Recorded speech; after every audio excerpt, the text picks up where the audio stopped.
Bonjour à tous et toutes et bienvenue à cette conférence un peu spéciale. Cette année, nous célébrons ensemble le 20e anniversaire de la Journée mondiale de sensibilisation à la maltraitance des personnes aînées. Depuis sa création, cette journée nous rappelle l'importance de reconnaître, de prévenir et de contrer la maltraitance sous toutes ses formes. Mais elle nous invite aussi à aller plus loin. Prévenir la maltraitance, c'est également créer des milieux où les personnes aînées peuvent exercer leurs droits, faire entendre leur voix, participer pleinement à la vie de leur communauté et s'épanouir dans la dignité et le respect. C'est d'ailleurs l'esprit du thème qui nous rassemble aujourd'hui. Vieillir en s'affirmant, s'épanouir dans tous les milieux. S'affirmer, c'est reconnaître la valeur, les contributions des personnes aînées. Puis mon message clé, c'est tout le temps, si on veut du changement, c'est nous autres, faut qu'ils le fassent. Faut être là et faut être présent, faut être actif à ce niveau-là. S'affirmer, c'est reconnaître la valeur et les contributions des personnes aînées. Et puis, on en fait beaucoup. S'épanouir, c'est pouvoir vivre en sécurité, être inclus et continuer à participer à la société selon ses aspirations et ses choix. À travers les présentations d'aujourd'hui, nous réfléchirons à la fois au chemin parcouru dans la prévention de la maltraitance, et puis j'ai bien hâte d'entendre Kevin à ce niveau-là, et aux approches innovantes qui nous permettront de bâtir un avenir encore plus inclusif et respectueux des droits des personnes aînées, ce qui est très important. Je voudrais terminer avec une citation de Fabien Hébert, qui est président de l'Assemblée de la francophonie. Ils ont lancé un communiqué aujourd'hui, puis il a fait une citation que j'ai beaucoup aimée. Continuons de bâtir une francophonie où chaque personne aînée peut vieillir en français, entourée, protégée, respectée et pleinement dans sa dignité. Je vous souhaite une bonne conférence. Merci de votre intérêt en lien avec la prévention de la maltraitance des personnes aînées. Merci Denise. Bonjour à toutes et à tous. Mon nom c'est Bénédicte. Je suis la directrice du Réseau canadien pour la prévention de la maltraitance envers les aînés. J'ai déjà mis quelques petites notes dans la boîte de clavardage pour tout le monde. Juste un petit rappel que oui, ceci est enregistré et oui, l'enregistrement sera partagé avec tout le monde. Mais avant qu'on se lance dans plus de détails technologiques avec Jacqueline, je voulais commencer avec une reconnaissance du territoire. Alors, je sais bien que nous sommes tous et toutes un petit peu partout au pays, donc des territoires différents pour chacun et chacune d'entre nous. Mais je crois qu'ensemble, nous pouvons tout de même reconnaître que nous sommes réunis sur le territoire traditionnel d'un grand nombre de Premières Nations et que nous reconnaissons leur relation à la terre et leur gestion de cette terre à travers les âges.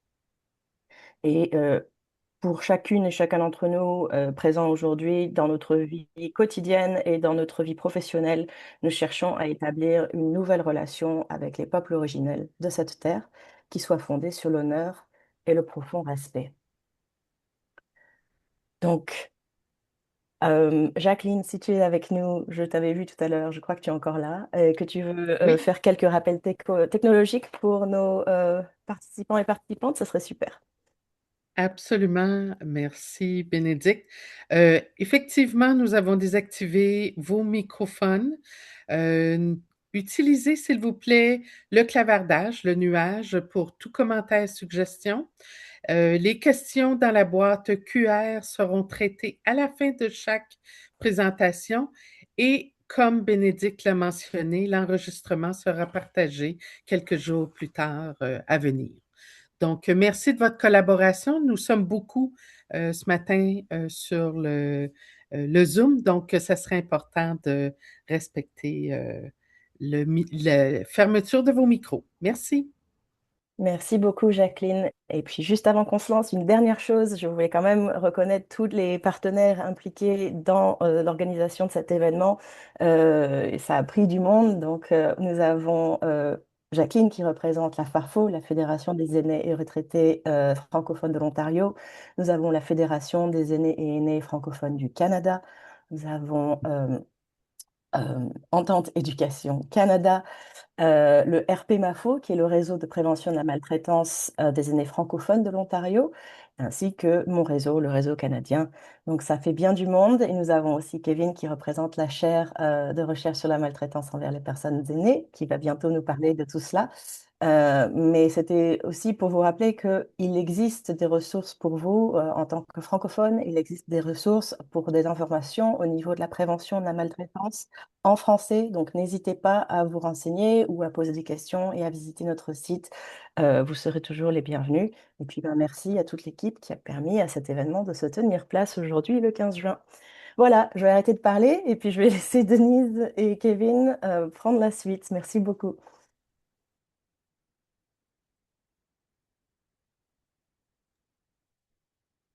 OK, donc on procède avec la première conférence la première présentation de cette conférence avec Kevin Saint-Martin. Donc, ça fait une couple d'années que je connais Kevin, puis ça me fait très plaisir de le présenter. Donc, Kevin détient une maîtrise en service social de l'Université de Sherbrooke. Il possède également un baccalauréat en psychologie de l'Université du Québec à Trois-Rivières. Il est présentement coordonnateur à la chaire de recherche sur la maltraitance envers les personnes aînées de l'Université de Sherbrooke. Donc, on a une personne pas mal spéciale avec nous autres. Ces travaux portent principalement sur la maltraitance envers les personnes aînées, la victimisation, la prévention, l'utilisation de la réalité virtuelle comme outil de sensibilisation et d'intervention. Son mémoire de maîtrise portait sur la réalité virtuelle comme outil de lutte contre la victimisation des personnes aînées. Peut-être tantôt, Kevin, il pourrait nous dire pourquoi les personnes aînées l'ont bien intéressé dans dans sa jeunesse. Il a collaboré à plusieurs publications scientifiques et rapports de recherche avec la professeure Marie Beaulieu, hein, qu'on on connaît particulièrement, et puis notamment sur la maltraitance des personnes aînées, comme je l'ai mentionné, la COVID-19 en CHSLD, les pratiques d'intervention, les politiques publiques liées au vieillissement, puis a participé à plus d'une vingtaine de publications et collaborations scientifiques dans le domaine du vieillissement, de la gérontologie sociale. Oui, j'ai connu Kevin plutôt comme animateur et animateur du balado Cible grise, produit par la chaire de recherche sur la maltraitance envers les personnes aînées de l'Université de Sherbrooke. Donc, les balados, il pourrait peut-être nous en parler un petit peu euh, principalement sur la maltraitance envers les personnes aînées, des facteurs de risque, des politiques et interventions, de la fraude, de l'âgisme et des enjeux en hébergement, puis des entrevues avec des experts du domaine. Donc, Kevin pourrait afficher le lien dans le chat, le lien pour ses balados. Et puis, merci beaucoup, Kevin, d'avoir accepté d'être conférencier pour nous. Et puis, je te laisse la parole, puis j'ai bien hâte d'entendre de t'entendre parler du avant, pendant et après la prévention de la maltraitance des personnes aînées. Merci. Oups. Est-ce que vous voyez bien mon écran? Oui. Excellent. Donc, bonjour tout le monde. Un immense merci de me recevoir là, pour cette journée très spéciale. Puis merci à Denise pour cette introduction là, très louangeuse. Ça me fait vraiment plaisir d'être là. Donc, comme ça a été dit, aujourd'hui, je vais vous parler de la lutte contre la maltraitance. Je vais vous parler euh, particulièrement de l'historique qu'on a au Canada en termes de lutte contre la maltraitance. Quand on m'a demandé de venir faire cette présentation-là, je me suis demandé, je commence par où? Je prends quel angle d'attaque pour parler de ça? L'historique de la lutte contre la maltraitance, c'est pas quelque chose de petit. C'est quand même un pas pire mandat. Puis, ben, j'ai fait le choix de ne pas faire de choix. Donc, j'ai décidé que j'allais parler un petit peu de tout, mélanger ensemble, puis on va essayer de faire de l'ordre là-dedans, tous ensemble aujourd'hui. Pardon, je vais probablement tousser un petit peu en cours de route. J'ai hérité d'un petit rhume de ma cocotte qui va encore à la garderie et qui me ramène des microbes quotidiennement. Donc, pour la présentation, comme je disais, on va faire un petit portrait là, sur l'histoire de la lutte contre la maltraitance, en commençant par ben, ce qui vient avant, qu'on s'est rendu à où on est aujourd'hui. Ensuite, on va regarder nos connaissances en matière de lutte contre la maltraitance, où on s'est arrêté, on en est où. Puis, on va terminer avec un petit regard sur l'avenir. C'est quoi les priorités, selon moi, en termes de ce qu'on devrait faire pour améliorer nos assises en termes de lutte contre la maltraitance. Fait que je commence en vous présentant une échelle du temps, un petit peu pour vous guider sur où on s'en va au travers de ça. Je vous demande pas de tout noter là, tout de suite, de l'apprendre par cœur. On va passer par-dessus tous les morceaux. Ce que je voulais seulement montrer par ça, c'est qu'on a une belle historique de lutte contre la maltraitance au Canada.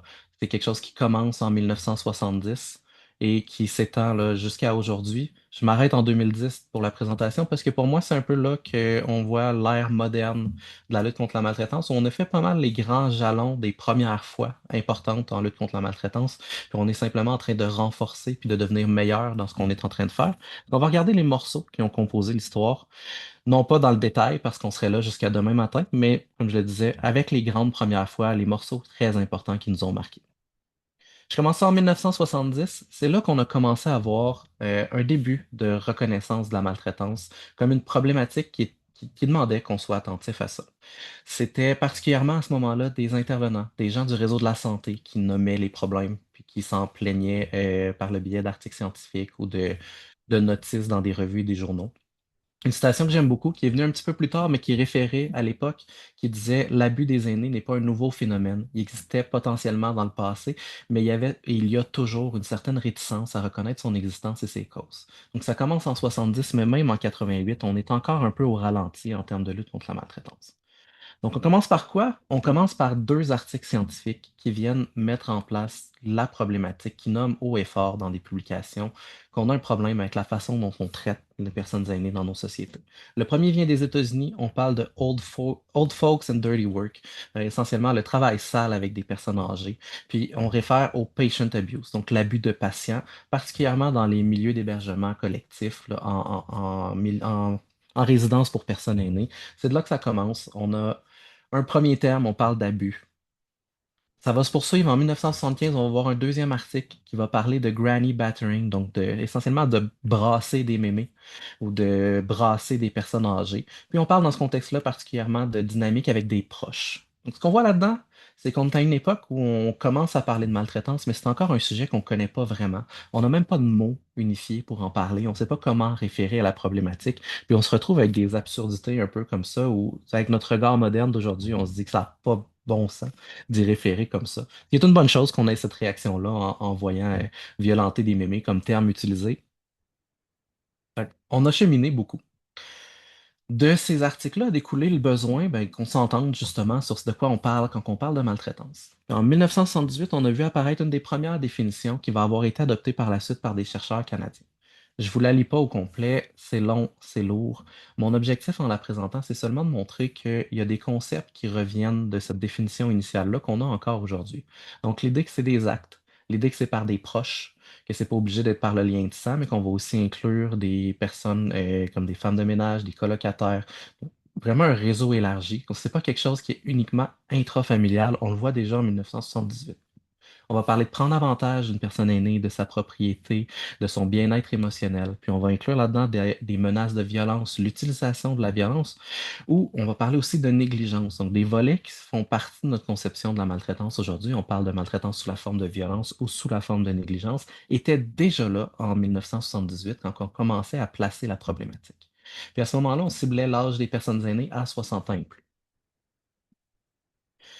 Ensuite, on tombe en 1980. Ça va être une période qui est marquée par une explosion de la recherche. Donc, ce qu'on a vu commencer dans les années 70 va continuer de croître et de croître et de croître.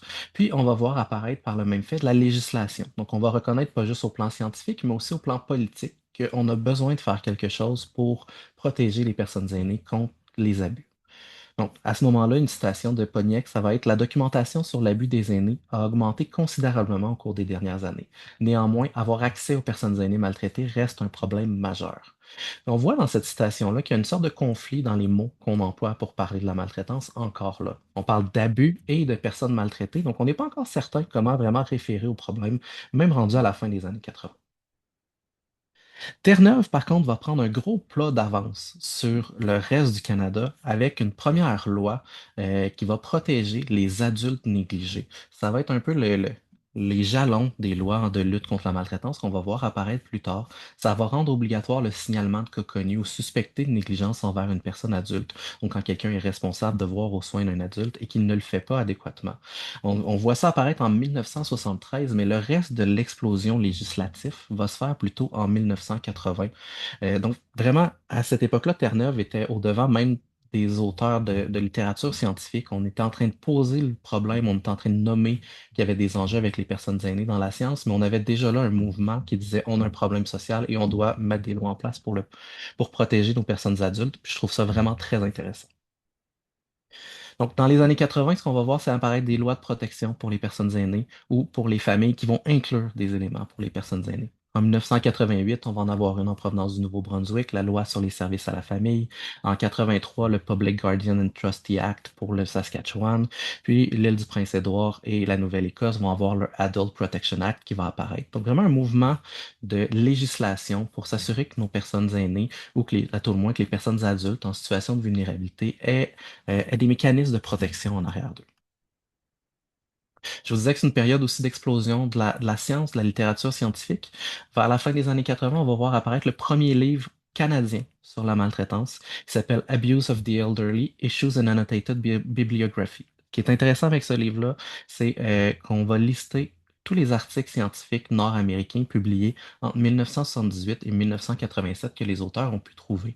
Puis on va être passé, au début des années 70, à deux articles qui parlaient du concept sans trop savoir comment l'adresser, à rendu à la fin des années 80, 267 articles scientifiques nord-américains. Donc, on a vraiment eu une explosion de la recherche sur le sujet.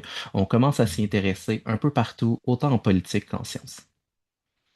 Les années 90, mais là, ce qui va apparaître, ça va être un besoin de faire des investissements gouvernementaux. On va voir apparaître aussi des initiatives puis des organismes qui vont être dédiés spécifiquement à la lutte contre la maltraitance, des organismes communautaires ou des programmes à l'intérieur du réseau de la santé. Puis, on va voir une volonté de connaître l'étendue du problème. On s'entend, la maltraitance, c'est un problème, ça a été déterminé de 70 à la fin des années 80, de plus en plus de gens parlent. Donc, maintenant qu'on sait que le problème est là, combien de personnes sont touchées par ça? En 1990, il y a Gordon qui va parler du fait que le processus pour recueillir de l'information sur le caractère, l'étendue, les causes, les impacts du phénomène va avoir été lent. Donc, on avance lentement, on avance en petits pas. Puis c'est une poignée de chercheurs qui vont avoir fait, avec des fonds limités, émerger une conceptualisation de la maltraitance. Puis leurs efforts n'ont pas été en vain parce qu'on arrive aux années 90, puis tout ça commence à servir d'assise, comme je disais tout à l'heure, pour des politiques et pour des nouvelles initiatives et va servir à concevoir une structure canadienne de lutte contre la maltraitance au travers des provinces et territoires. Donc, en 90, on a un investissement fédéral qui va mener à la publication de la toute première enquête nationale. Ce ne sera pas la dernière, mais on met pour le moment un premier chiffre officiel sur la maltraitance au Canada et on estime à ce moment-là que ce serait 4% des personnes de 65 ans et plus qui vivent de la maltraitance à travers le Canada. On va voir que ça va se poursuivre. C'est le lancement, un peu comme tout ce que je vous parle depuis tantôt, c'est le lancement de la lutte contre la maltraitance. C'est le premier morceau, mais il va en avoir d'autres. Il va y avoir une autre enquête en 2000, en 2015, en 2020, en 2022. Donc, c'est des efforts qui se poursuivent et qui se sont soutenus dans le temps pour qu'on essaie de clarifier notre compréhension de la maltraitance. Mais on partait à ce moment-là avec un 4%. Puis 4%, c'est pas rien, c'est quand même beaucoup de personnes aînées. Donc, ça sous-entendait qu'on avait un besoin de vraiment adresser la problématique de façon concrète à travers le Canada.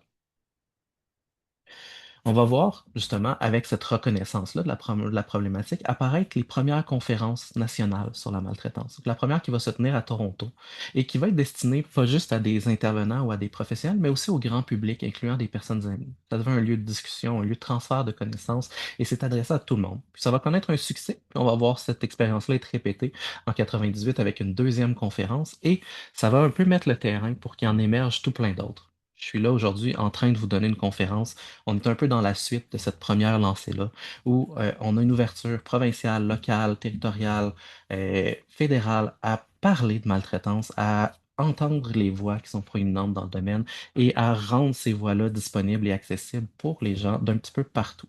Donc, on est dans cette suite-là, mais ça a commencé au début des années 90. En 98, je ne peux pas passer à côté, on a vu naître le Réseau canadien pour la prévention du mauvais traitement. Si je ne me trompe pas, Bénédicte pourra me corriger, mais il s'agissait là, à ce moment-là du premier organisme en canadien qui était exclusivement dédié à la lutte contre la maltraitance. Donc, c'est un gros pas dans l'idée qu'on peut faire une lutte contre la maltraitance qui est pan-canadienne, qu'on n'est pas restreint à un travail qui est provincial. Donc, on établit ça. Puis, selon moi, des réseaux comme le CNPA ou comme le Ontario Network for the Prevention of Elder Abuse, il devrait en avoir dans toutes les provinces. C'est quelque chose qui permet de solidifier les efforts de lutte contre la maltraitance. Je trouve que le travail qu'ils font est absolument extraordinaire, et ce, depuis les années 90.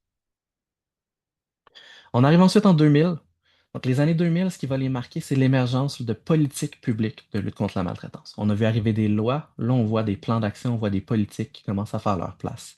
Puis ça, c'est consolidé autour d'une définition commune, autour de l'émergence d'un mouvement collectif international, et ça s'appuie sur tous les éléments de science que je vous ai présentés là, jusqu'ici.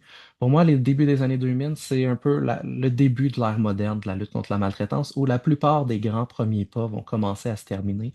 Puis on va arriver dans un mouvement où on est plus en train de renforcer ce qu'on a plutôt que de créer entièrement du nouveau. Une citation du ministre Le Breton en 2007 que j'aime beaucoup, qui disait à l'époque que l'objectif, c'était de trouver des moyens de montrer aux personnes aînées canadiennes que la maltraitance, ça existe, que c'est pas toléré, puis qu'il existe dans les communautés des ressources pour les aider à y faire face. Que ça implique de trouver des façons, non seulement d'aider les victimes, mais aussi de prévenir la maltraitance avant qu'elle survienne. Donc, on a vraiment passé le pont où on est à dire, OK, la maltraitance, c'est quoi? On est rendu à dire, la maltraitance, on sait c'est quoi. Maintenant, il faut que s'assurer que tout le monde le sache. Et non seulement que tout le monde le sache, mais que tout le monde sache qu'on ne les laisse pas tout seuls avec ça et qu'on est en train de construire des réseaux partout à travers le pays qui peuvent soutenir ces gens-là qui vivent la maltraitance. On va voir apparaître en 2002 la première définition internationale de la maltraitance qui va être adoptée par le Canada. Donc, ça renforce les idées que je présentais dans la définition au début. Ça vient établir que le mauvais traitement des aînés, c'est un acte qui est singulier ou répétitif ou un défaut d'action appropriée. Donc, je parlais de violence ou de négligence. Les actes, ça va être la violence. Le défaut d'action, ça va être la négligence. Ça se produit dans des relations où il y a l'attente de confiance, puis que ça cause du tort ou de la détresse à une personne aînée. On va établir les formes de maltraitance physique, psychologique, sexuelle, financière ou la négligence. Puis on va dire que ça peut être intentionnel ou non. Donc c'est un premier pas important pour essayer d'établir une perspective vraiment commune, universelle de la maltraitance, de la lutte contre la maltraitance, qu'on s'entende sur c'est quoi le concept, c'est quoi ces jalons. Ça aide toujours à bien cerner comment on établit non seulement la recherche, mais aussi la collecte de données. Quand je vous parlais tout à l'heure des premières enquêtes, ben, faire une enquête, c'est difficile de comparer les données d'enquête si on ne s'entend pas sur la définition qu'on utilise pour cerner la problématique. Donc, des initiatives comme ça, d'essayer de cerner une définition formelle, ça aide beaucoup dans cette perspective-là.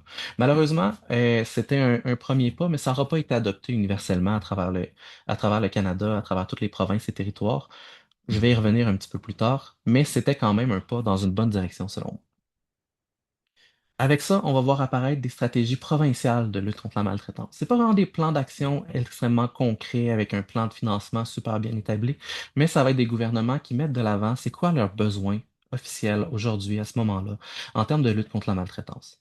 Donc, on va voir pour l'Ontario vraiment un accent sur les besoins d'éducation pour le grand public, le besoin de faire connaître la maltraitance, qui va avec ce que je vous disais au résumé de la période.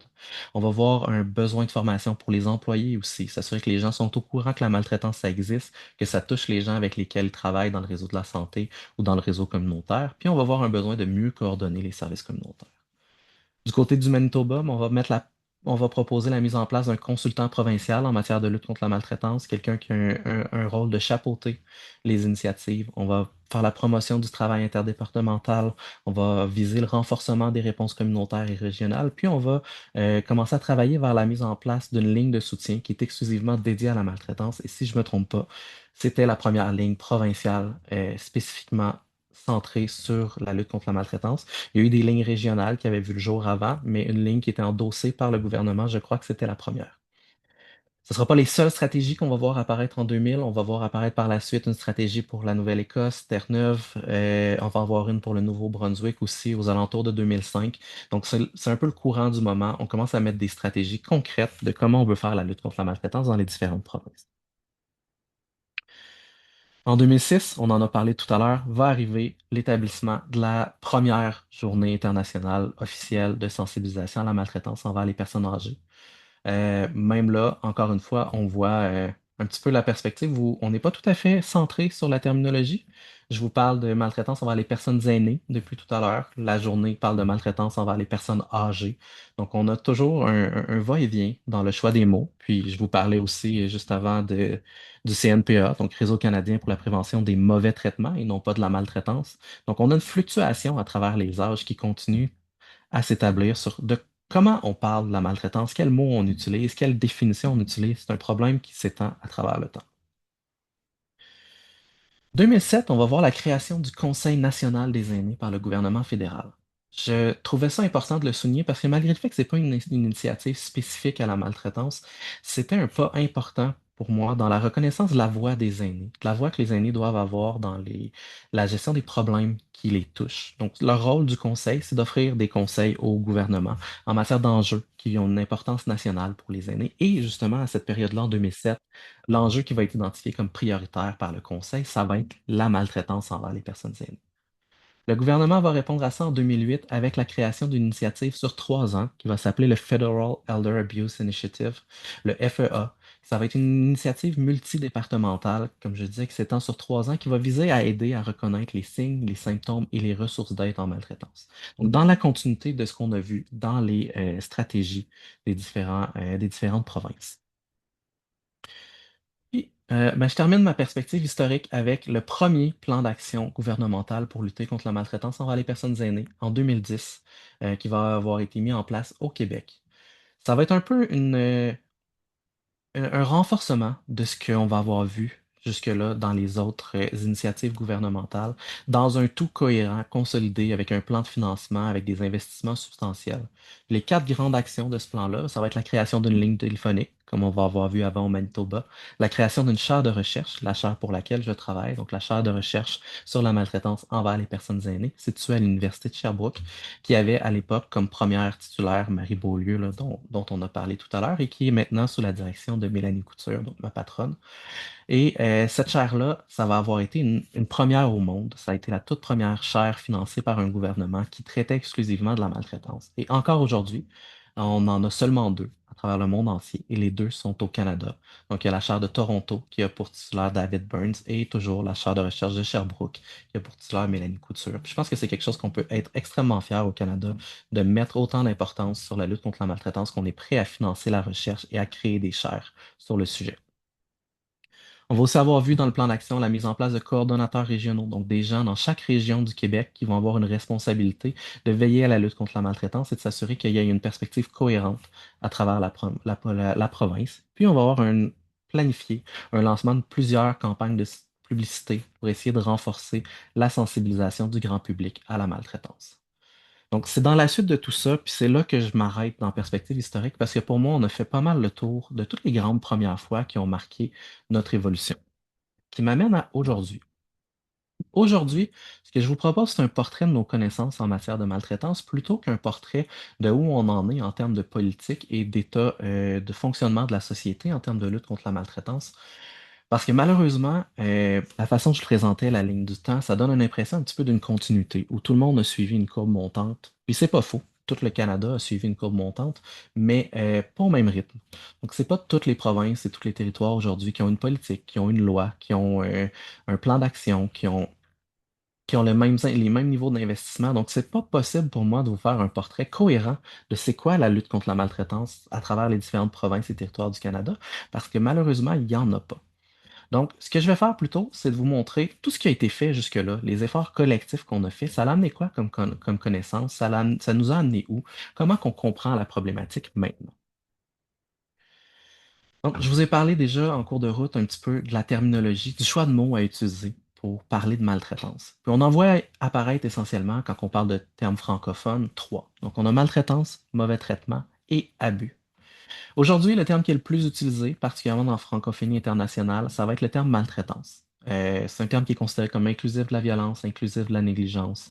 Il n'y a pas vraiment d'argument en défaveur de ce choix de terme-là qui apparaît dans la littérature ou quand on a fait des consultations avec différents acteurs là, gouvernementaux et du CNPA d'ailleurs en 2022, moi et Marie Beaulieu.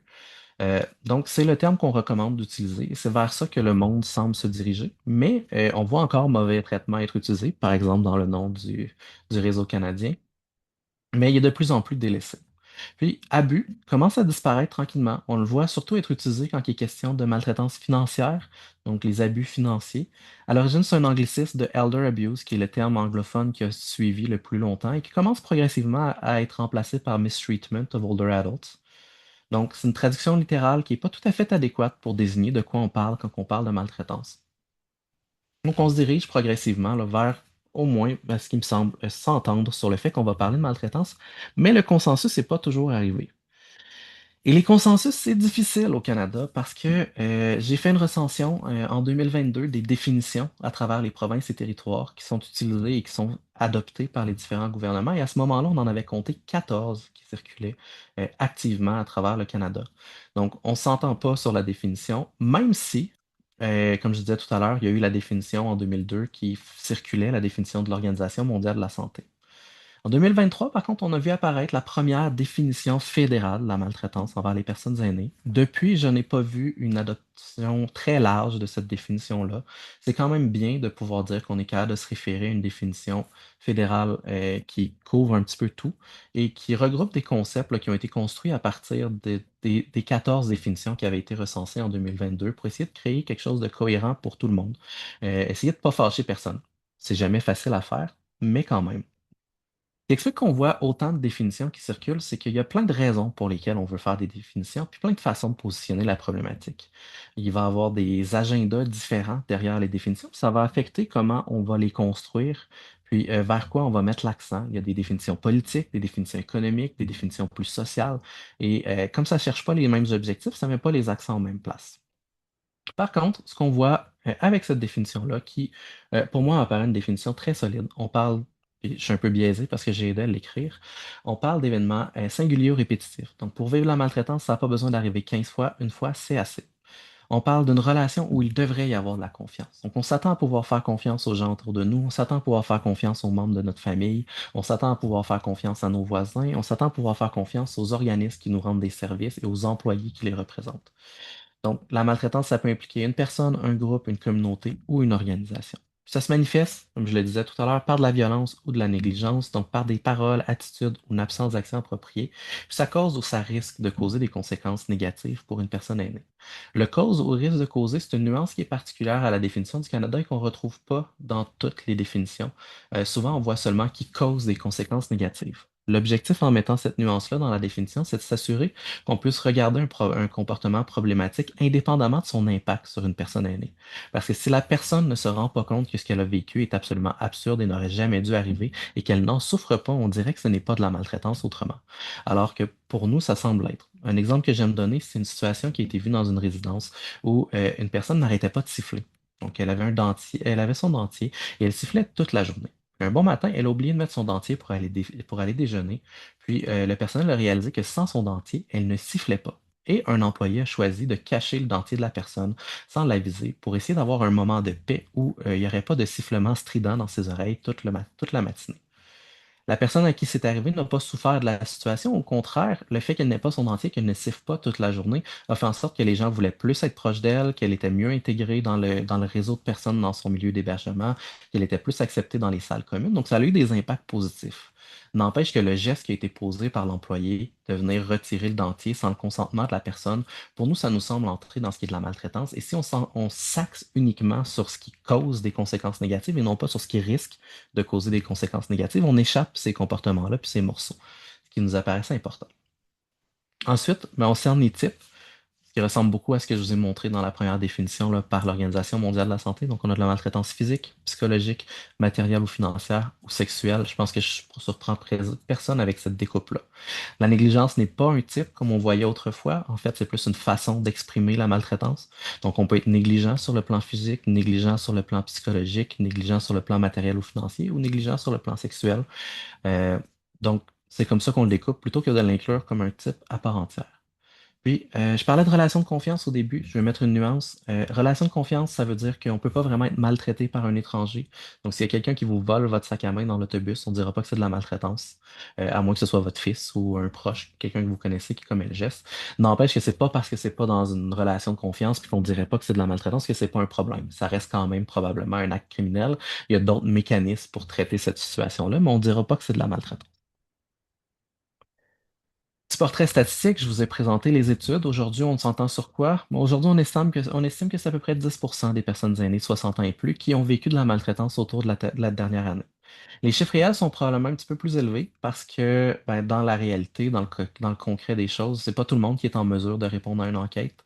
Il y a des gens qui ont des troubles cognitifs qui peuvent pas témoigner des situations de maltraitance qu'ils ont vécues. Il y a des gens qui ne veulent pas répondre aux enquêtes tout simplement. Il y a des gens qui préfèrent ne pas parler des situations de maltraitance qu'ils ont vécues parce qu'ils vivent une gêne ou un certain honte. Mais il y a plein de raisons qui font que les gens ne parlent pas des maltraitances. Donc on a probablement un portrait un petit peu sous-estimé de la réalité. Mais on peut voir 10%, c'est quand même un nombre important. C'est sûr qu'il y a un degré, c'est pas toutes les maltraitances qui sont aussi intenses. Il ne faut pas se dire que 10% des personnes aînées vivent de la violence physique atroce avec des ecchymoses. Ça peut être dans la violence psychologique un petit peu plus, on va dire, douce, où c'est des insultes ou des comportements malveillants, sans dire qu'on a une souffrance physique ou psychologique très intense. N'empêche qu'on souhaite ça à personne, que ce soit des petites maltraitances, puis là je le mets entre grosses guillemets, ou des grosses. Donc, je nommais, on a de la difficulté à avoir un portrait parce que les gens ne veulent pas toujours parler des situations de maltraitance, soit parce qu'ils ne le peuvent pas ou soit parce qu'ils ne veulent pas. Il y a beaucoup de barrières à dévoiler ou à aller chercher de l'aide quand on vit une situation de maltraitance. Parce que les gens qui vivent de la maltraitance, maintenant, avec la recherche, on le sait, mais parfois, les personnes maltraitantes, comme on est dans une relation de confiance, ben, c'est une personne avec qui on a un lien fort. C'est un membre de notre famille, c'est un enfant, c'est quelqu'un de qui on dépend, avec qui on vit. Donc, on n'a pas envie d'aller parler de ce qui nous fait, au risque qu'il y ait des conséquences sur nous, sur la façon dont ils prennent soin de nous. J'ai déjà entendu des gens me dire, mon petit-fils, à chaque fois qu'il me rend visite, il me vole de l'argent dans ma sacoche. Je sais qu'il me visitera pas si j'ai pas d'argent pour lui. Fait que je mets de l'argent dans ma sacoche à chaque fois qu'il vient, au péril de me le faire voler, parce que j'aime mieux qu'il vienne puis que je sois pas tout seul, plutôt que le contraire, qu'il vienne pas et que je le vois jamais. Fait que c'est des genres de justification de la maltraitance qui arrivent, qui font en sorte qu'on a plus de difficultés à aller chercher de l'aide puis à dresser un portrait de la situation. Ça ne veut pas dire qu'il n'y a rien à faire. Il y a plein de leviers pour essayer d'aider les personnes à vouloir en parler. Comme intervenant, c'est important d'essayer d'augmenter les connaissances des gens sur la maltraitance parce que plus on en sait, plus on est capable de reconnaître que ce qu'on vit, ça ne fonctionne pas. Il faut s'assurer que les gens aient accès aux services parce que des fois, les services, les gens sont en milieu rural, il n'y a pas de service à proximité, donc c'est même pas par manque de vouloir, mais c'est par manque d'accès. Il faut essayer de renforcer les capacités personnelles, s'assurer que la personne a l'énergie pour aller faire une demande d'aide. Fait que ça peut vouloir dire pas juste de lutter contre la maltraitance, mais aussi de lutter contre les difficultés qu'une personne qui vit de la maltraitance peut avoir. Par exemple, offrir du répit dans un rôle de proche aidant, ça peut aider à libérer des ressources personnelles qu'on aurait besoin pour pouvoir aller se mobiliser pour s'aider nous-mêmes. Mais parfois, c'est plate à dire, mais on n'a pas le choix de juste être patient parce qu'il y a des gens qui ont besoin d'attendre une certaine limite, que leur situation devienne intolérable avant de se mobiliser. Donc, dans ces cas-là, ben, c'est important de rester avec une porte ouverte, puis de dire aux personnes, on est là, puis si vous avez besoin d'aide, revenez quand vous serez prêt. Avec tout ça, vous avez peut-être vu dans les médias parler du fait que la violence envers les aînés n'arrêtait pas d'augmenter. On a vu des rapports de Statistique Canada, puis à peu près chaque année, je pense que je vois des articles de cette nature-là sortir. Puis ça amène les gens à me poser la question, est-ce que la maltraitance au Canada aujourd'hui, c'est quelque chose qui est en augmentation?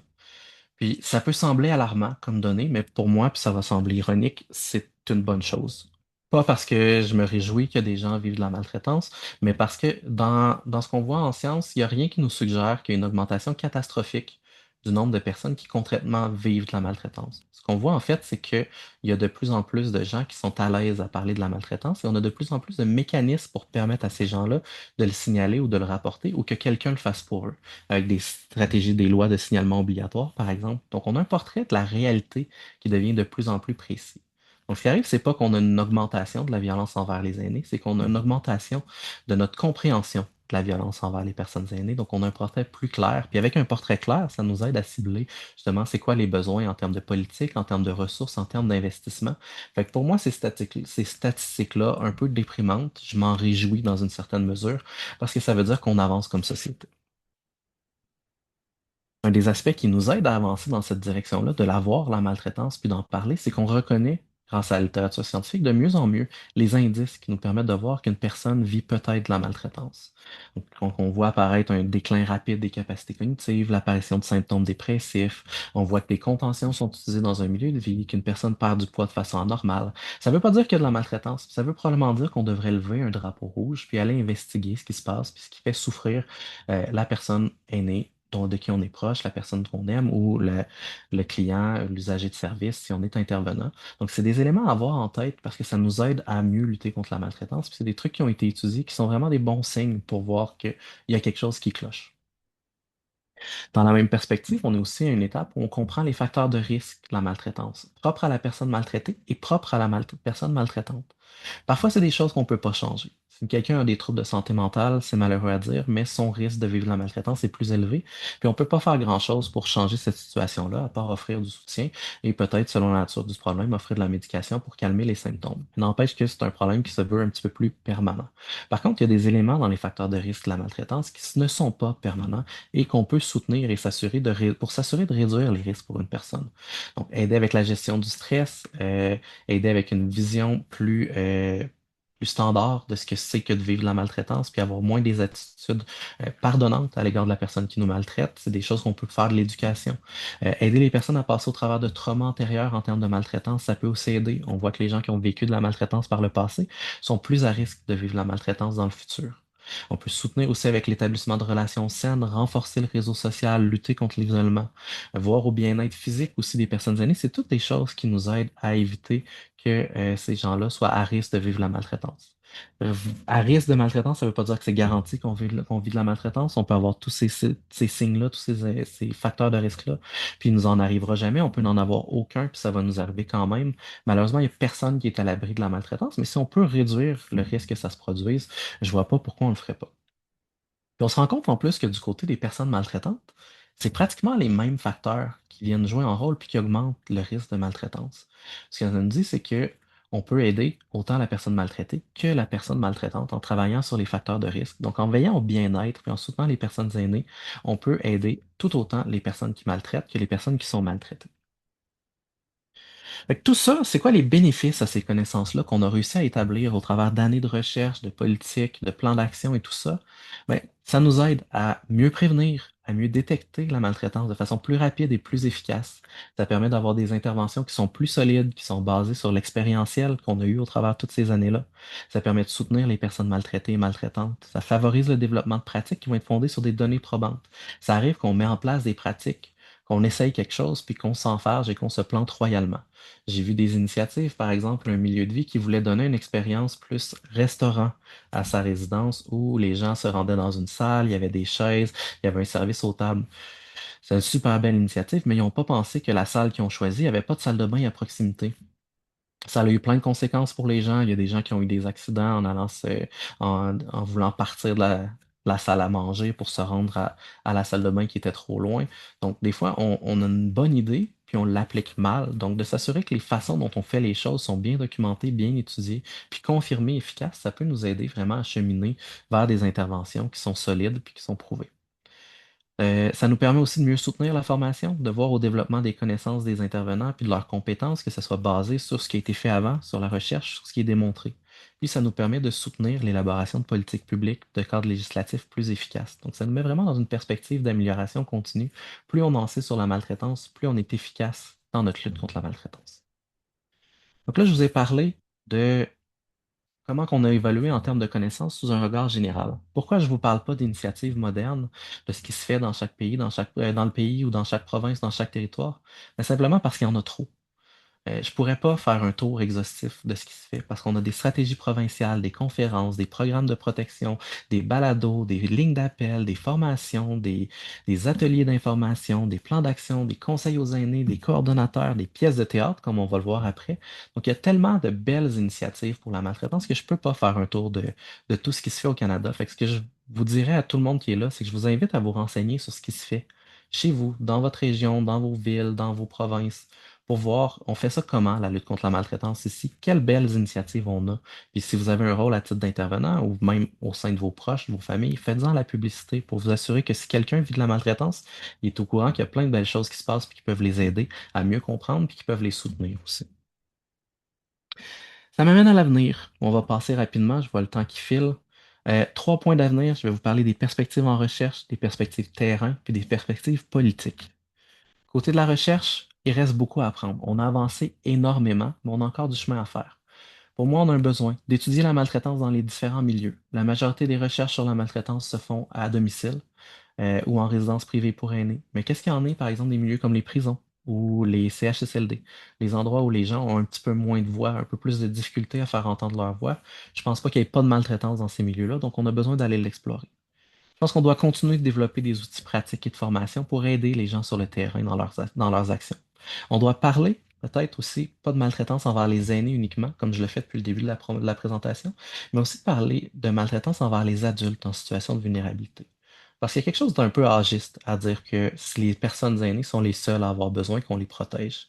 Puis quand je parlais de la première politique au début, euh, pas la première politique, la première loi, mais justement, dans la première loi, on parlait de négligence des adultes. Puis je pense qu'on doit peut-être revenir en arrière dans cette perspective-là, parce qu'en mettant un critère d'âge, on ferme les portes à des services, à des ressources qui peuvent vraiment aider une personne qui aurait besoin de cette aide-là, puis qui ne l'a pas simplement parce qu'elle a 45, 35, 55 ans, alors que dans les faits, les problèmes propres à la maltraitance, le fait qu'on soit traité de façon inappropriée par une personne à qui on devrait faire confiance, pour moi, ça ne devrait pas avoir de note d'âge dessus.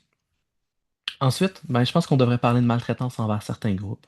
Puis dans la perspective de continuité de ce que je viens de dire, ben, si on parle de maltraitance envers les adultes, on devrait s'intéresser à la maltraitance envers les adultes et inclure les aînés comme un groupe parmi tant d'autres. Et parmi les groupes, je crois qu'on devrait parler des minorités culturelles, des minorités sexuelles et de genre, des personnes des ITSA, mais probablement d'autres. Puis si vous avez d'autres idées, n'hésitez pas à les mettre dans le chat. C'était juste pour donner une perspective. Mais je pense qu'on a besoin de s'intéresser aux minorités qui peuvent vivre la maltraitance. Puis aussi, de voir les interactions des phénomènes connexes. La maltraitance, ça se passe dans une société où il y a plein d'autres problématiques. On ne peut pas la regarder avec une lentille comme si c'était un problème isolé. Il peut y avoir de la violence conjugale, des enjeux de proche aidance, on peut parler d'itinérance aussi.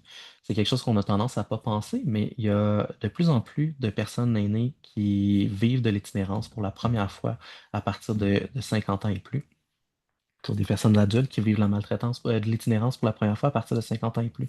Ils se retrouvent à la rue parce qu'ils ont eu des enjeux avec leur domicile, des enjeux avec leur bail en résidence, par exemple, ou en appartement, et se retrouvent dans ces milieux-là. Donc, on a une combinaison où peut-être il y a de la maltraitance avant, il y a de la maltraitance pendant, puis il y a de la maltraitance après, qui nuit à la sortie de l'itinérance. Puis c'est une perspective qui n'est pas documentée, puis qui mérite d'être étudiée davantage. Pareillement, quand on parle de résidence pour personnes aînées, de milieu de vie collectif, ben, on parle beaucoup d'enjeux d'intimidation.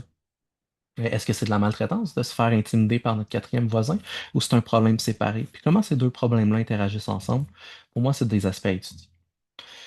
Ensuite, je pense qu'on doit évaluer l'efficacité des approches et des programmes d'intervention. On en voit apparaître de plus en plus des approches et des programmes, ça aide beaucoup nos intervenants, mais souvent ils ne sont pas évalués. Donc on ne sait pas à quel point on fait la meilleure chose, on utilise le meilleur programme, la meilleure approche.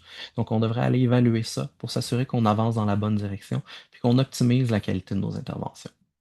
Puis, finalement, je pense qu'on a besoin d'étudier le rôle des organisations.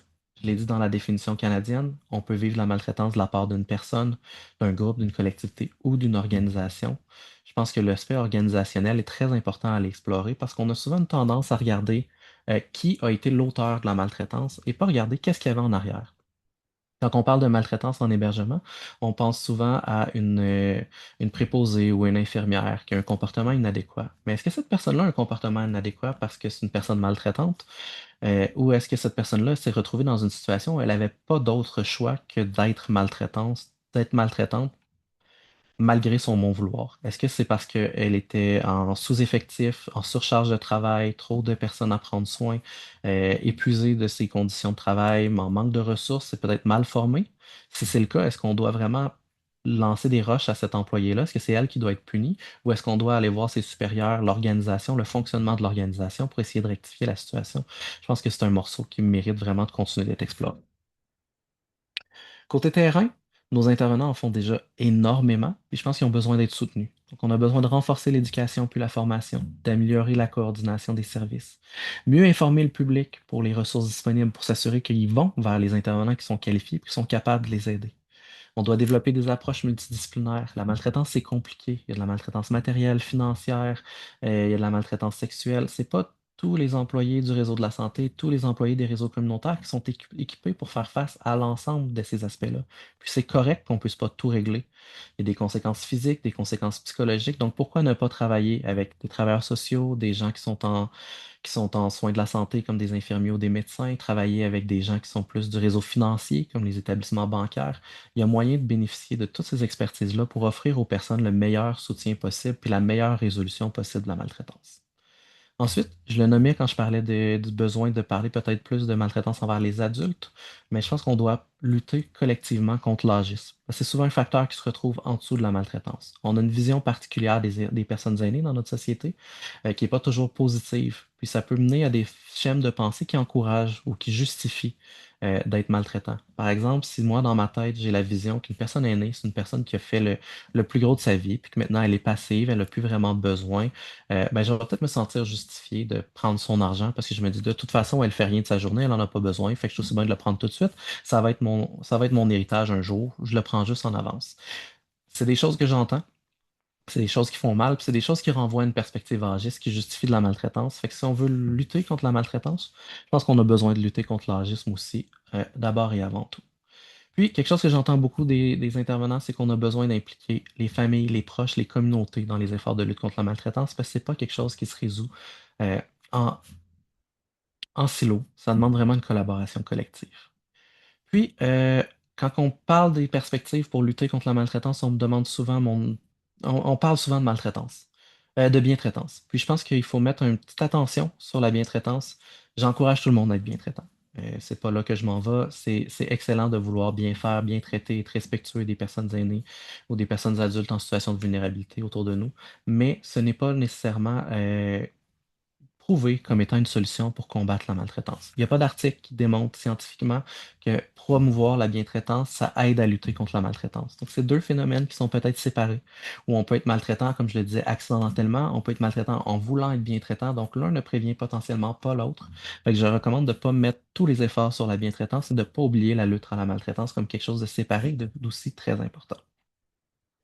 Je finis avec les politiques. Je pense que ce qu'il faut faire, c'est essayer de tirer des accomplissements collectifs qu'on a à travers le Canada. Je vous ai parlé de la ligne, on n'a pas tous monté à la même vitesse, on n'est pas tous à la même place, puis je pense qu'on devrait essayer de tirer le meilleur de ce que font nos voisins.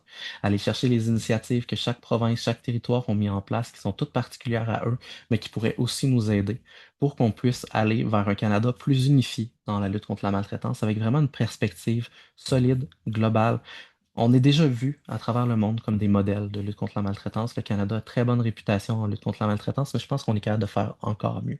Mais si on veut continuer de faire mieux, il faut continuer de s'inspirer de la recherche, reconnaître ce qui se fait sur le terrain, ne pas oublier l'apport communautaire, puis il faut continuer d'investir.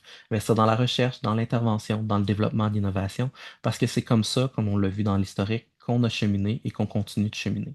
Puis, je pense qu'il faut continuer, ou plutôt renforcer l'intégration des personnes aînées dans la recherche de solutions. Puis, je les mets en politique, mais ça va partout.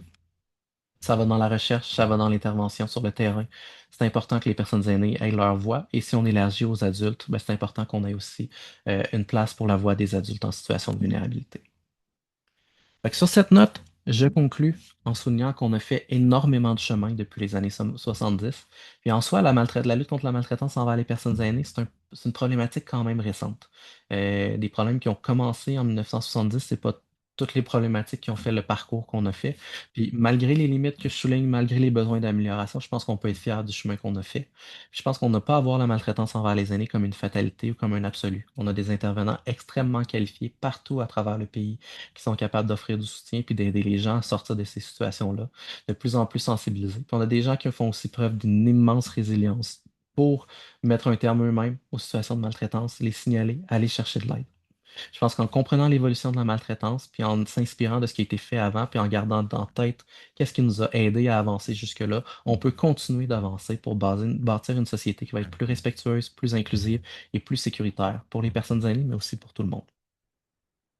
Je vous laisse avec une citation de Simone de Beauvoir qui dit que par la manière dont une société se comporte avec ses vieillards, elle dévoile sans équivoque la vérité, souvent soigneusement masquée de ses principes et de ses fins.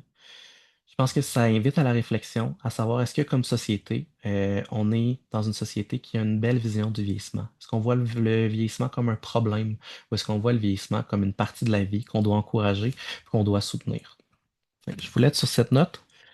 Denise parlait au début du balado. Donc, c'est sur le site de la chaire. Je vais aussi le mettre dans le chat quand je vais avoir fermé mon partage. Si vous avez envie de m'entendre plus, si vous avez envie d'entendre plus les perspectives de la chaire, si je vous ai pas trop découragé avec le poids historique de tout ce que je vous présentais, je vous encourage à aller écouter ça. On parle de plein de choses super intéressantes, allant de c'est quoi une chaire de recherche à c'est quoi la maltraitance, comment ça se fait dans les milieux collectifs, c'est quoi les types, c'est quoi les aspects connexes qui sont importants, puis on a des entrevues avec des acteurs là, fascinants à travers le Québec et le Canada, dont Bénédicte qui est avec nous aujourd'hui, qui a fait une entrevue avec nous. Donc, je vous encourage à aller nous écouter si ça vous intéresse. Merci à tous. Merci beaucoup, Kevin. C'était fascinant. J'ai même appris des choses que je croyais savoir sur l'historique du mouvement. On est un petit peu au-delà de la limite, donc, et en plus, tu as couvert beaucoup des questions qui avaient été posées pendant ta présentation en avançant. Peut-être juste une question, parce qu'il y a une personne qui disait que, à son avis, l'intimidation, c'est comme un précurseur de la maltraitance et qu'il ne faut pas tolérer, mais qui demandait comment est-ce qu'on définit l'intimidation, parce que c'est quand même assez abstrait, peut-être. Comment est-ce que on pose la ligne à ne pas dépasser? Est-ce que c'est quelque chose que tu peux Ben, je dirais que c'est un répondre? peu similaire à ce que je nommais pour la maltraitance. Il y a autant de définitions de l'intimidation que de définitions de la maltraitance, et ce, dans les provinces et dans le Canada. Fait que ce que je dirais, c'est d'aller voir les définitions qui sont courantes par chez vous et qui sont utilisées, parce que je les connais pas tous, malheureusement. Mais d'ordre général, ce qui est entendu, c'est que la nuance entre la maltraitance puis l'intimidation, c'est que l'intimidation se fait dans une perspective de prise d'un pouvoir de force. On veut prendre du pouvoir sur une personne qui n'est pas nécessairement là quand on parle de maltraitance. Il n'y a pas cette dynamique-là de vouloir prendre le dessus sur autrui. C'est ce qui fait la nuance, mais souvent, en fait, on dit que l'intimidation peut être une façon de maltraiter. Donc, ça Mhm. s'inclut à l'intérieur.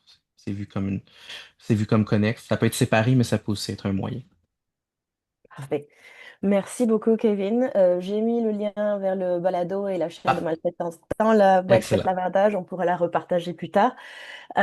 Si vous avez des questions pour Kevin, vous pouvez toujours les lui faire passer. Kevin, si tu veux mettre, si c'est OK, de Oui, mettre ton adresse courriel dans la boîte, comme ça oui, les gens ça va me pourront faire te plaisir de contacter. partager ça. Et puis sur ce, bah, je vais inviter Kim à nous présenter notre conférencier suivant. Merci, Kevin. À bientôt. Ça fait plaisir. Merci Bénédicte. Merci Kevin. C'était une réflexion qui nous a permis de mieux comprendre le chemin parcouru et puis des pistes pour l'avenir. Alors, merci beaucoup. Alors, si la recherche et les politiques jouent un rôle essentiel dans la prévention de la maltraitance, il est tout aussi important de trouver des façons novatrices de sensibiliser, de susciter le dialogue et de rendre ces enjeux accessibles à tous. C'est justement ce que nous allons explorer dans notre deuxième présentation. Pour cette deuxième partie, nous allons voir comment l'art, la créativité et le dialogue peuvent contribuer à prévenir la maltraitance, ainsi qu'à sensibiliser le public à des enjeux parfois difficiles à aborder. Jean-François Gascon est directeur artistique et co-directeur général du Théâtre Parmi nous. Il est également metteur en scène et comédien. Je vois certaines personnes ici qui sont avec nous aujourd'hui qui ont participé au projet pilote de la Farfo, où ce qu'on a fait venir le théâtre parmi nous et la pièce En quête de votre argent.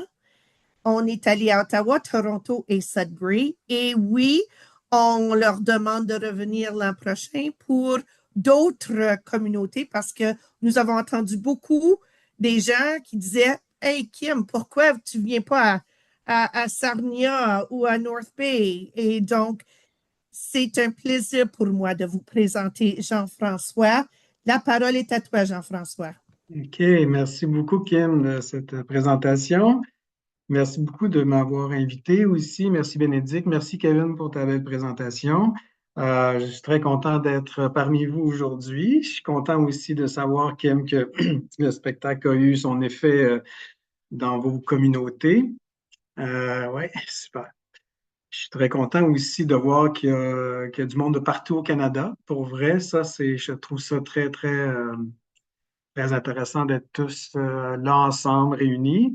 Euh, Ben, je commencerai peut-être par vous, avant de vous parler du spectacle comme tel, je pourrais peut-être vous parler du théâtre parmi nous parce que ça va vous aider peut-être à comprendre ce qu'on fait comme travail. Le théâtre parmi nous existe depuis 53 ans maintenant. Il est situé à Victoriaville, au Québec.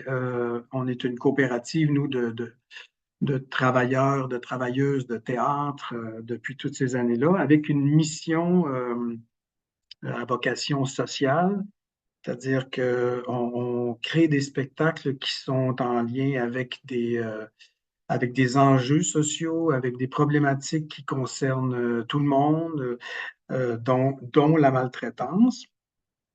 Je pourrais vous dire que la maltraitance fait partie des thèmes qu'on aborde depuis, je dirais, les années 80, l'année 90.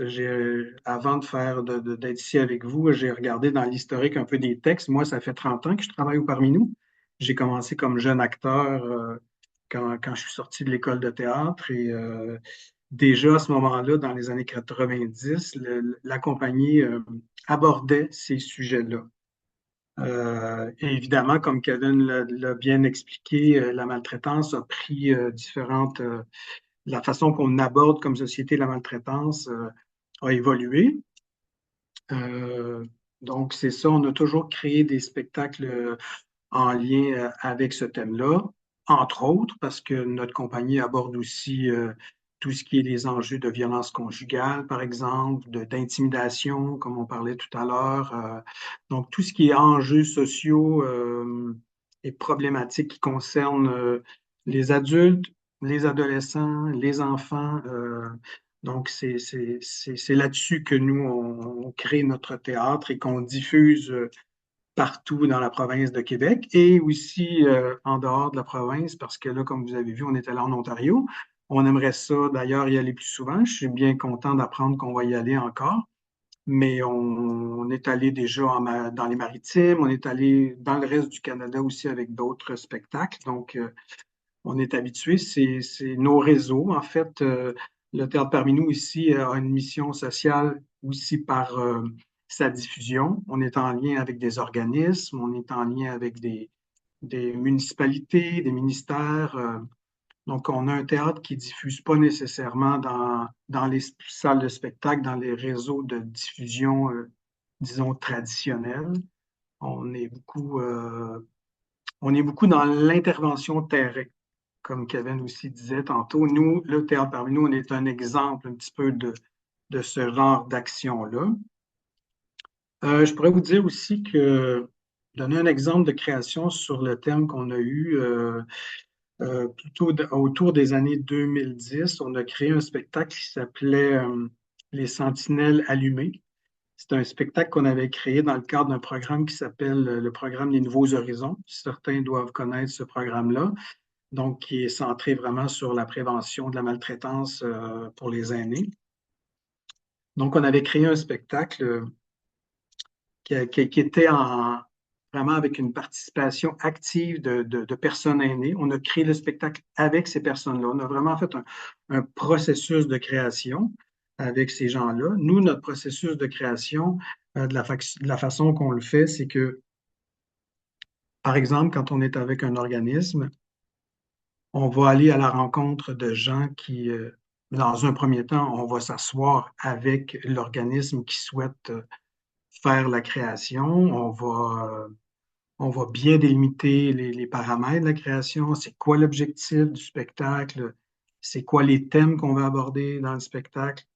Et ensuite de ça, ce qu'on fait, c'est qu'on anime des ateliers avec des gens qui vivent la problématique de près ou des gens qui la connaissent bien, comme des intervenants ou des gens qui peuvent bien nous parler de la problématique. Et ces rencontres-là se font toujours avec l'auteur. Donc, avec l'auteur, on va à la récolte d'informations et de documentation qu'on appelle pour écrire la pièce de théâtre.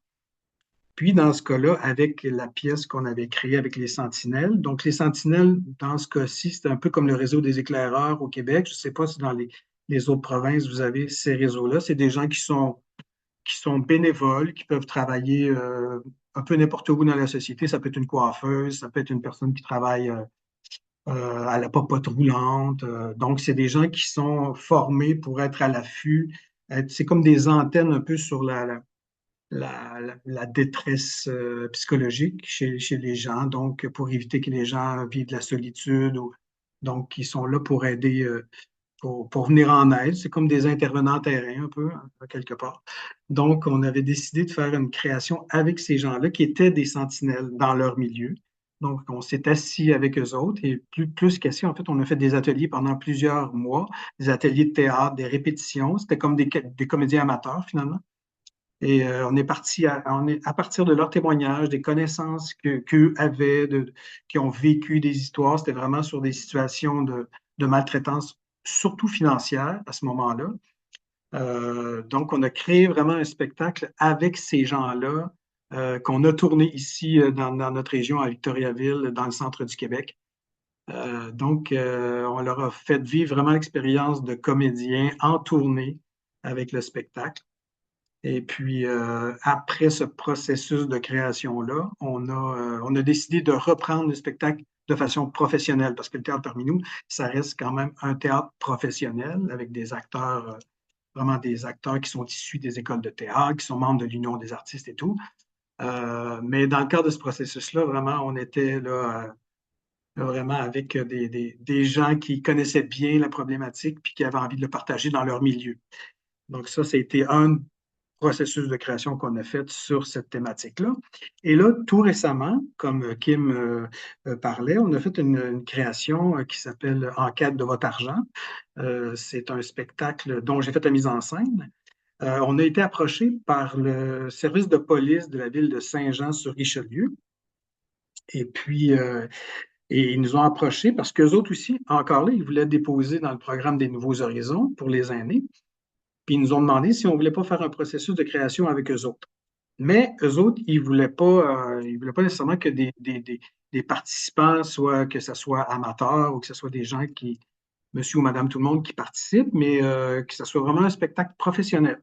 Donc, on s'est assis avec la police de Saint-Jean-sur-Richelieu et on a fait des entrevues avec des personnes qui ont vécu de la maltraitance financière. Et là, au lieu de faire des ateliers de groupe, parce qu'habituellement, comme je vous disais tantôt, c'est surtout des activités c'est comme des ateliers de théâtre, mais très, très, très simples, qui servent plutôt de prise de parole, où la parole circule, où on fait discuter les gens. Mais là, dans ce cas-là, la police a dit, oh non, les gens vont se sentir trop honteux, peut-être, de parler du fait qu'ils ont été victimes de maltraitance financière. Donc, on a fait des entrevues seul à seul avec la police. C'est des gens qui avaient été en lien avec la police de Saint-Jean. Donc, on s'est assis avec eux autres, puis on a discuté de ce qui leur était arrivé. Donc, on a rencontré quand même plusieurs personnes et l'autrice de la pièce, une personne du parmi nous, est partie de ces témoignages-là pour écrire, pour imaginer la pièce. Donc, c'est une pièce qui est en quatre scènes.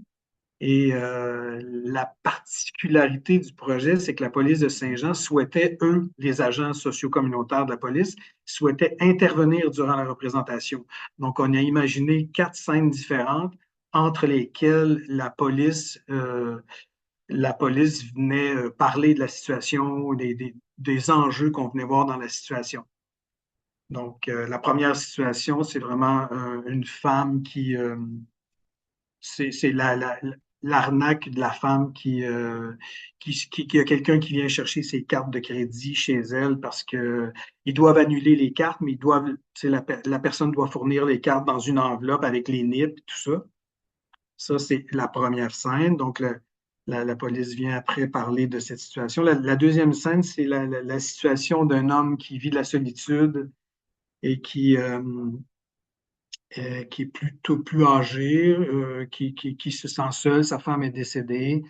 Euh, puis, qui fait la rencontre d'une femme sur Facebook, qui tombe en amour avec une femme qui, euh, qui n'a jamais vu, en fait, qui est médecin au Gabon et qui ne peut pas utiliser sa caméra parce que sa caméra est brisée et tout ça. Puis c'est sur des semaines et des semaines de discussion et tout ça, il tombe vraiment en amour avec cette femme-là. Et finalement, après des semaines, il doit lui envoyer de l'argent parce qu'elle a vraiment des gros problèmes. Et là, il est convaincu que c'est une vraie histoire, tout ça. Et entre-temps, dans la scène, on voit toujours les fraudeurs. C'est qu'il y a deux, on voit les gens qui se font maltraiter, frauder, mais aussi sur la scène, il y a il y a comme un espace où on voit les fraudeurs ou ce qui travaillent en arrière de leur ordinateur. Euh, donc, ça, c'est la deuxième scène. Donc, encore là, la police revient, puis vient parler de la situation, puis donc on essaie de comprendre un peu qu'est-ce qui est vécu et tout ça. La troisième scène, c'est vraiment une scène de maltraitance où c'est vraiment une femme qui se fait voler constamment par son fils qui est rendu plus grand, qui est rendu un adulte, en fait, là, qui vit un peu aux dépens d'elle. Donc, on est beaucoup plus dans la maltraitance là, de mère-fils. Et la quatrième scène, c'est vraiment une scène aussi, encore au-delà, cette fois, c'est au téléphone. C'est vraiment une arnaque financière au téléphone. La fille d'un monsieur, la petite fille d'un monsieur qui appelle, qui dit qu'il y a eu un accident et qu'elle est au poste de police, puis elle va se faire emprisonner, puis qu'elle doit donner 5 000 $ tout de suite parce que sinon, elle va se retrouver en prison. Donc, c'est ces situations-là qu'on met en scène et de façon très, très humoristique aussi en même temps, parce que, bon, nos fraudeurs, on les a mis un petit peu clownesques, euh, même si, euh, même si les scènes sont très graves, les situations sont pas c'est très, c'est pas drôle là, ce qu'on voit, mais on est capable par le théâtre quand même de pouvoir aborder ça avec un angle où on peut rire quand même, tu sais. Euh, je vais en parler tantôt, mais le théâtre, ça permet ça aussi. Ça permet de réfléchir, ça permet de pleurer, mais ça permet de rire aussi. Donc, c'est ça, notre spectacle En quête de votre argent qu'on tourne en ce moment un peu partout, au Québec, maintenant en Ontario, et peut-être, qui sait, dans le reste du Canada, on ne sait jamais. Et aussi, pour vous dire que maintenant, ben, le spectacle n'est pas nécessairement présenté par des services de police. Il est vendu à des organismes. N'importe qui peut recevoir le spectacle. On vend le spectacle, on organise des tournées. Puis ça peut être un intervenant ou une intervenante de l'organisme, quelqu'un un peu qui connaît quand même bien le contenu de la maltraitance pour pouvoir intervenir entre les scènes et créer un espace de parole, de discussion avec les participants. Donc, c'est ça, c'est sur notre spectacle En quête de votre argent. Donc, 30 représentations à date qu'on a créées depuis l'année passée, qu'on a diffusées. Et c'est ça, si je peux un peu faire un petit mot peut-être sur le pouvoir, entre guillemets, du théâtre par rapport aux enjeux sociaux et à tous ces enjeux-là, c'est que c'est sûr que la force du théâtre, c'est vraiment de euh, voir les situations devant nous, euh, voir les enjeux, ces enjeux-là, des fois, qui peuvent peut-être être un peu abstraits ou intellectuels, ou tu sais, on le sait, on le voit à la télé, dans des documentaires, tout ça, mais le fait de le voir en vrai devant nous, voir des situations jouées ou des personnages vivre des émotions, c'est sûr que comme spectateur, tu ressens ces émotions-là, il y a comme un phénomène au théâtre qui s'appelle la catharsis, qui fait en sorte que toi, comme spectateur, tu as de l'empathie pour ce que tu vois, tu le vis, donc tu comprends les enjeux différemment. Ça permet, c'est ça, l'émotion, cette compréhension-là, tu comprends différemment qu'une explication intellectuelle qui, des fois, peut ne pas parvenir à te faire comprendre autant. Euh, c'est ça, le théâtre, c'est une expérience collective aussi, dans le cadre d'un genre de projet comme ça, ou du théâtre qu'on fait où on laisse la parole aux spectateurs, ben on peut permettre justement aux gens de poser des questions, mais aussi de témoigner, ou même à des gens qui l'ont même vécu, des fois ça peut être un déclencheur aussi. Ça peut arriver que le spectateur qui voit ça, puis qui se rend compte en le voyant que, ah ben moi, à quelque part, je réalise que ce que je vois là, c'est ce que je vis. Moi, ça m'est arrivé avec d'autres spectacles. sur d'autres sujets. D'avoir une discussion, par exemple, après un spectacle, c'était sur l'approche danse, où on mettait en scène vraiment, où il y avait un monsieur qui s'occupait de sa femme qui avait eu un AVC, tout ça, puis dans la scène. Puis après, dans une des discussions, je me souviens encore très bien qu'il y avait un spectateur qui avait levé la main puis qui avait dit, moi, j'aimerais parler de ma situation. Ce que vous avez mis sur scène, c'est ce que j'ai vécu, exactement ce que j'ai vécu. Et là, il se met à nous raconter un peu sa vie, hein, entre guillemets. Puis il nous dit, j'ai jamais dit ça à personne de ma vie. Et c'était très, très, très touchant parce que lui, ben, lui-même était très touché. Fait que ça crée des beaux moments euh, de partage et de discussion. C'est ça la force du théâtre. On est bien fiers de ça, on aime ça. C'est pour ça qu'on fait ça. Voilà. Je ne sais pas si je sais pas s'il y en a qui ont des questions. Peut-être que je pourrais répondre à des questions. Oui, absolument. Il y a une ou deux questions qui se sont présentées. Il y avait une personne qui voulait savoir, en fait, deux questions de la même personne. Première question était la représentation des fraudeurs Oui. dans la scène, dans la pièce de théâtre. Comment vous les représentez? À quoi ils ressemblent ou à qui ils ressemblent? Est-ce que vous les Euh, humanisez? Comment ça se passe?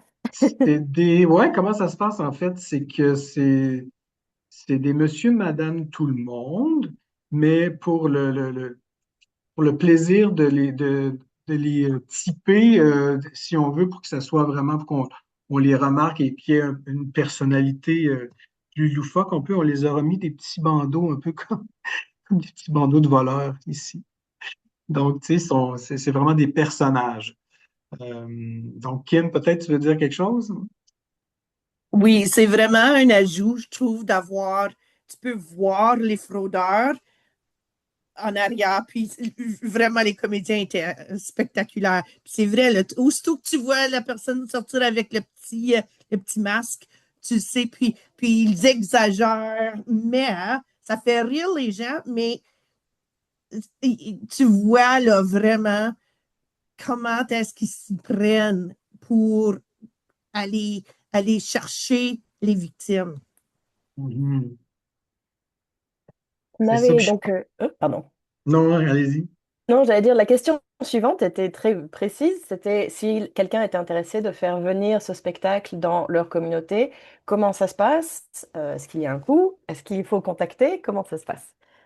Oui, c'est ça. Ben, vous nous contactez. Il y a une personne qui est en charge ici au Théâtre parmi nous. Je pourrais peut-être, je ne sais pas si je le mets dans le chat ou Oui, allez-y. il faudrait que je mette les informations. Il y a une personne qui est en charge de la diffusion ici au Théâtre parmi nous. Mhm. Donc, ouais, je pourrais peut-être. Peut-être, Jean-François, si tu veux, Jacqueline, mettre le nom d'Emmanuel. Je pense que c'est Emmanuel. Oui, c'est ça. Mettez Emmanuel Oui, avec son courriel. Puis, oui. c'est ça. C'est Puis, avec elle. Tout dépendant, c'est comment ça fonctionne. C'est que tout dépendant où vous êtes situé, ben, nous, on va calculer aussi parce qu'il faut calculer les coûts de transport et tout ça. Puis, tu sais, idéalement, quand il y a plusieurs représentations, mais c'est mieux parce que plus il y en a, mieux c'est. Donc, c'est ça. Mais on est habitué, là. Ça s'est bien fait, hein, Kim, j'imagine? absolument. Puis, si je peux, moi, j'ai trouvé que c'était très raisonnable comme prix pour trois représentations. Et puis, aussi, je veux partager avec vous, on a pu aller chercher des commandites également, Mhm, comme des partenaires euh, dans les différentes régions, mhm, les centres de femmes, les voyons, centres de santé communautaire, parce que c'est vraiment une question qui touche à plusieurs gens, parce que c'est en français, puis l'interactivité entre les petites skits Les était scènes.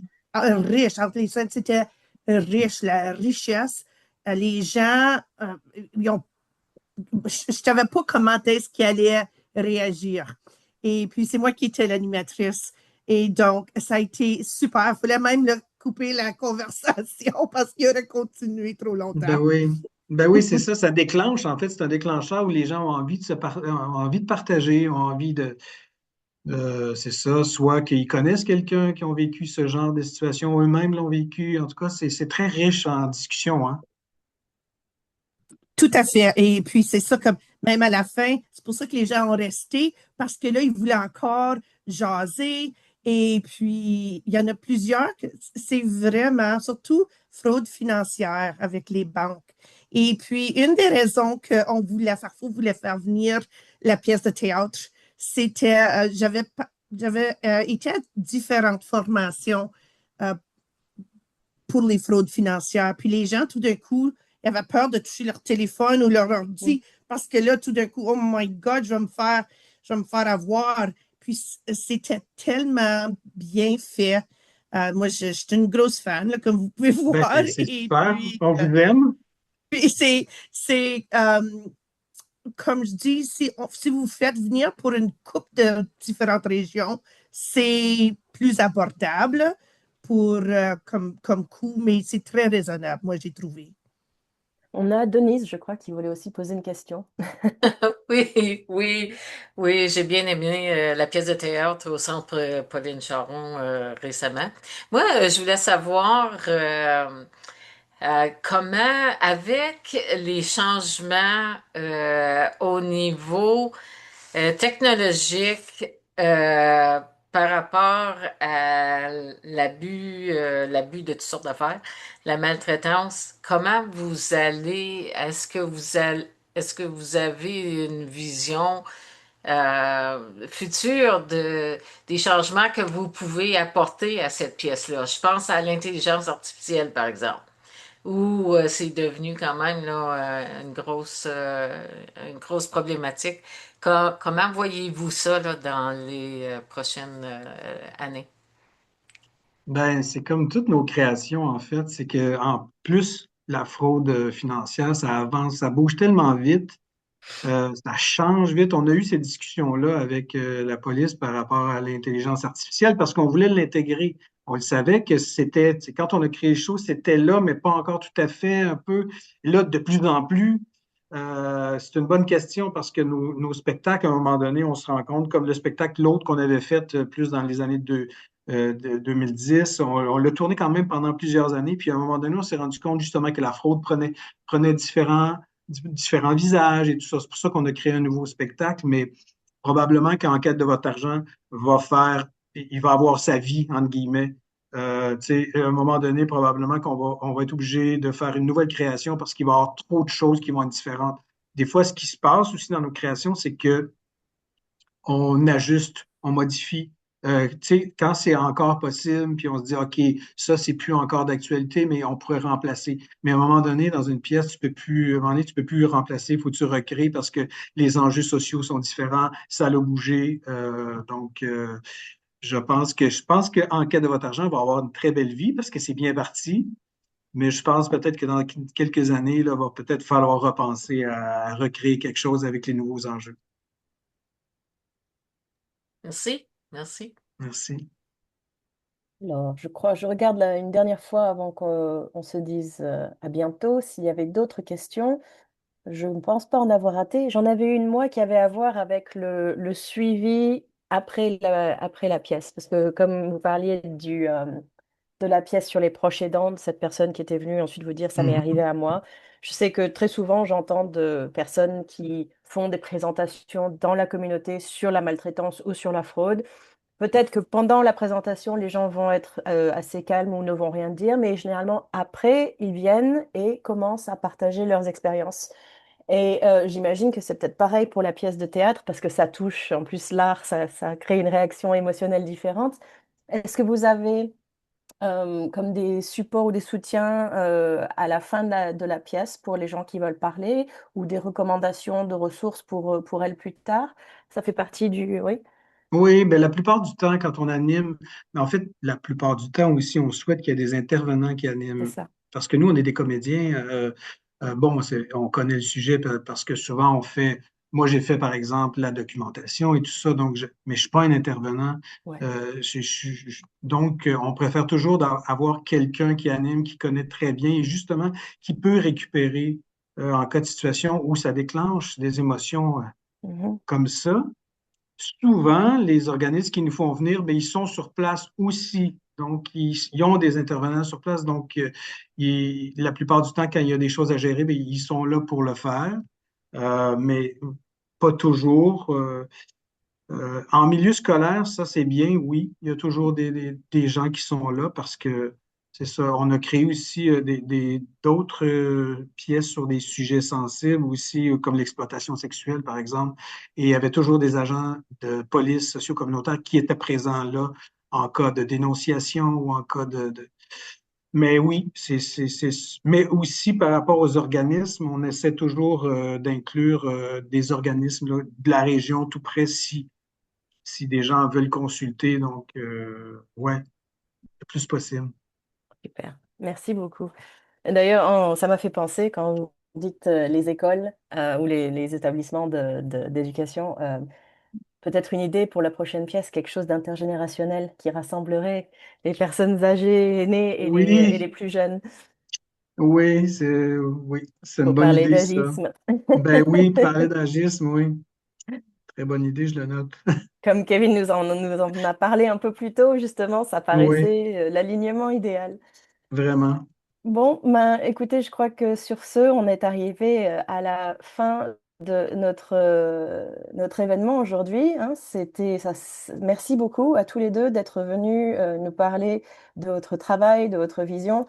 C'était vraiment, je trouve, intéressant comme perspective d'avoir ces deux chapitres et d'avoir l'occasion de réfléchir à la fois au parcours de la prévention de la maltraitance envers les personnes aînées et puis aux possibilités de l'avenir et puis à ce qu'il faut d'un point de vue pratique, technique, recherche, gouvernement, etc. Et puis la partie plus communautaire et artistique, hein, on a entendu que tous ces progrès qui ont été réalisés au cours des dernières décennies, ça a été le fruit d'un engagement collectif soutenu. Ça a impliqué pas que juste des chercheurs ou juste le gouvernement, c'était les chercheurs, les organismes communautaires, les gouvernements, les familles, les proches et les personnes aînées elles-mêmes qui ont fait avancer tout ça depuis des décennies. Et puis, on a vu que innover, hein, créer, amener la créativité dans tout ça, ou ouvrir les dialogues, ça, c'est aussi un rôle essentiel quand il s'agit de promouvoir la sensibilisation, de mobiliser les gens, de favoriser le dialogue, le partage et le changement. Donc cette année, je crois particulièrement parce que c'est le 20e anniversaire, c'était quand même très euh, important pour nous de rappeler à tout le monde que pour bâtir des communautés qui sont exemptes de maltraitance, de violence, d'insécurité émotionnelle, c'est aussi de créer des milieux où les personnes aînées peuvent euh, se sentir bien, peuvent exercer leurs droits, peuvent être entendues, participer au même niveau que tout le monde, pleinement, et puis c'est qu'on puisse s'épanouir à tous les âges de notre vie, de la naissance jusqu'à la mort. Donc, merci beaucoup à Kevin et aussi, je devrais dire, nos conférenciers et aussi les co-organisatrices parce que c'était quand même une belle équipe. Merci à toutes et à toutes. Et puis à chacun d'entre vous qui avez pris le temps aujourd'hui de participer à cette conversation importante et de rester avec nous jusqu'au bout. Et puis aussi un grand merci à toutes les personnes qui, au quotidien, au niveau local, provincial, territorial, travaillent dans des organismes qui soutiennent les personnes aînées, qui procurent des services essentiels, qui aident à la navigation justement pour que l'on puisse vieillir mieux dans nos communautés. Ce travail, il est invisible, il n'est pas très souvent reconnu, mais il est très important pour s'assurer qu'on vieillisse bien. Donc ensemble, j'espère qu'on va continuer à faire avancer le respect, la dignité et l'inclusion des personnes aînées dans nos communautés partout au Canada. Je vous laisse avec ça comme vision. Et puis, vous avez encore toute la journée pour en parler, en faire la promotion, rechercher ou participer à des événements pour la journée mondiale. Si vous voyez des personnes qui portent des t-shirts violets, vous savez pourquoi c'est fait. Et puis, si vous avez des questions, vous pouvez toujours nous contacter par le biais de nos sites internet ou de nos réseaux sociaux. Kim, un dernier mot avant la fin? Un grand merci à tout le monde. C'est vraiment beau de voir que les gens euh, apprécient et nous appuient lorsqu'on a des discussions en français. Alors, merci et bonne journée, bon après-midi. À bientôt tout le monde. Merci.